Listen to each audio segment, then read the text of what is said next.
Samantala kung ang isang political strategist po ang tatanungin, malinaw na ang motibo ng unang inihaing impeachment complaint laban kay Pangulong Ferdinand Marcos Jr.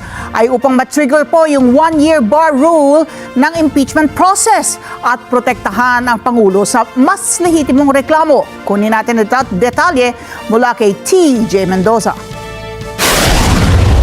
Tila pakawala ng administrasyon. Yan ang pananaw ni UP professor at political strategist na si Malu Tiquia sa unang impeachment complaint na isinampa ng abogadong si Andre De Jesus na inendorso naman ni Representative Jerny Jet Nisay laban kay Pangulong Ferdinand Marcos Jr. noong Lunes.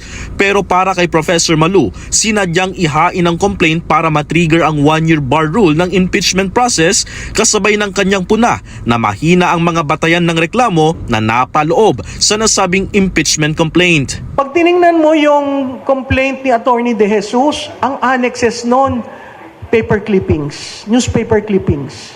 How can you file an impeachment based on newspaper articles? Diba?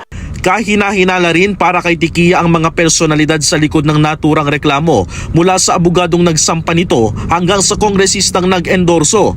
Kaduda-duda rin ang hindi pagtanggap kaagad ng House Secretary General sa dalawa pang complaints kahapon na inihain naman ng Grupong Bayan at ng grupo ni dating Ilocos Sur Governor Chavit Singson. Ang sense namin, hindi tinanggap yung dalawa. Ano ka ba naman? Ministerial lang naman yung pagtanggap. Wala siyang desisyon na gagawin. Stamp lang, receive.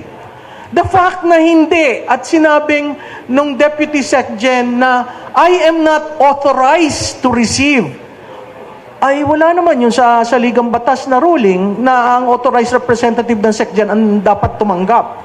So yung hindi nila pagtanggap is an abuse of discretion. Kaya ang tanong ngayon ni Tiquia, sa tatlong impeachment complaint na nasa Kamara na, saan roon ang sumasalamin ng sentimiento ng taong bayan? So alam natin kung saan patutungo ito.